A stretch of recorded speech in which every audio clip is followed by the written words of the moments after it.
A história vai registrar, e eu espero que essa data, esse dia, para a humanidade que conhece a situação em que o Brasil está vivendo. Me lembro, nesse mesmo plenário, sentado ali do lado direito, o senhor Alexandre de Moraes, por 20 minutos, fez um pronunciamento sobre liberdade, quando foi sabatinado aqui para ir para o Supremo. Eu acho que ninguém, até hoje, senador Marco Rogério, conseguirá falar sobre liberdade em todos os aspectos como ele falou. Um discurso mentiroso. Mentiroso.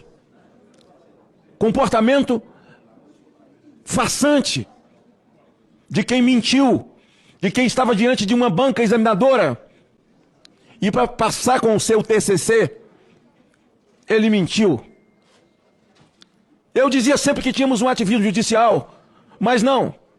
A partir da chegada dele, o ativismo começou a virar ditadura. A farsa do dia 8, e eu vou aqui a partir do ponto da tocaia. As pessoas que ali estavam, elas foram chamadas após um tempo, após terem entrado aqui, sem arma, sem canhões, sem um urutu, sem apoio de uma grande nação com poder bélico. Não havia nenhuma arma, exceto algodão doce e Bíblia. Veja como essas pessoas estavam aqui pelos seus sentimentos. É crime repudiar o comunismo? Não. É crime ser cristão? Não. É crime não querer no poder e dizer não, eu vou ficar aqui na rua chorando porque eu não quero um presidente que apoia o Hamas, que apoia a Hezbollah e que odeia Israel.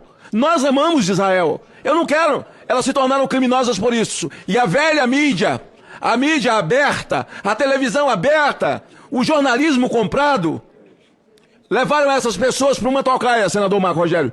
Senador Girão, vocês agora entrarão no ônibus e esse ônibus certamente conduzirá vocês para a rodoviária e vocês vão receber a passagem e vão voltar para suas cidades. Veja que se eles fossem terroristas, eles teriam entrado no ônibus, eles iam explodir o ônibus.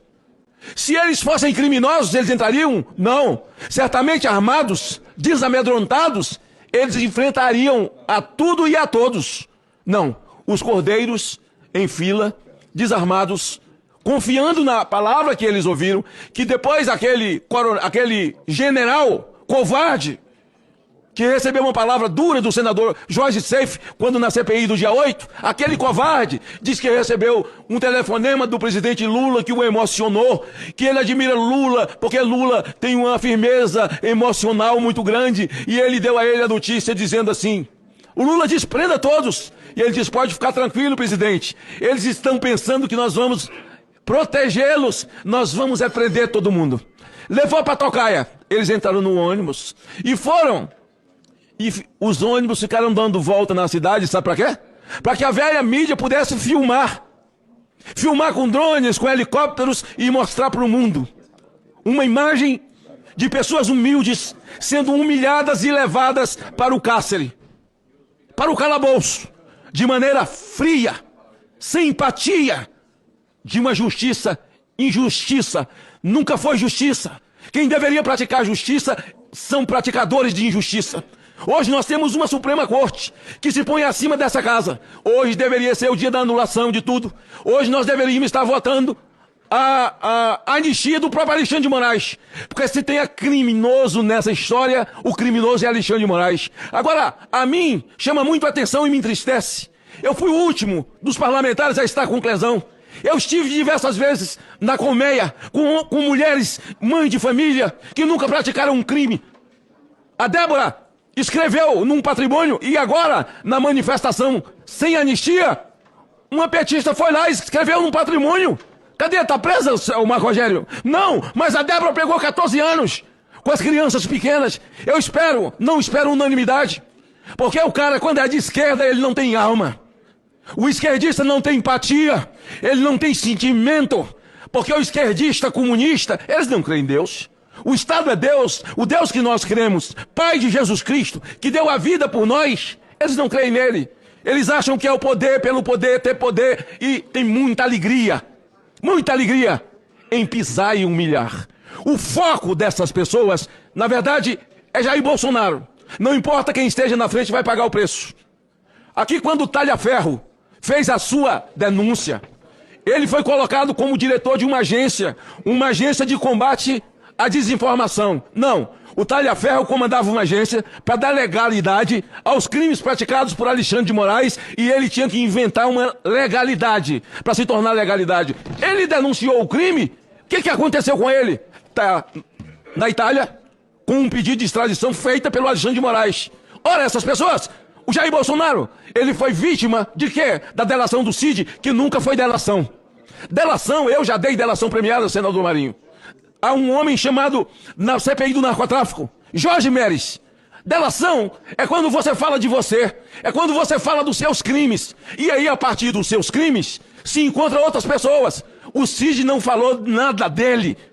Ele foi de fato um X9, que por 7 ou 8 vezes ele contou histórias diferentes. Não passou de um dedo duro. Um X9. Então hoje nós estamos vivendo, quando mães de família, pais de família, todas essas histórias contadas aqui eu vivi pessoalmente, porque eu me tornei íntimo de todos eles. Viajei parte do Brasil visitando presídios.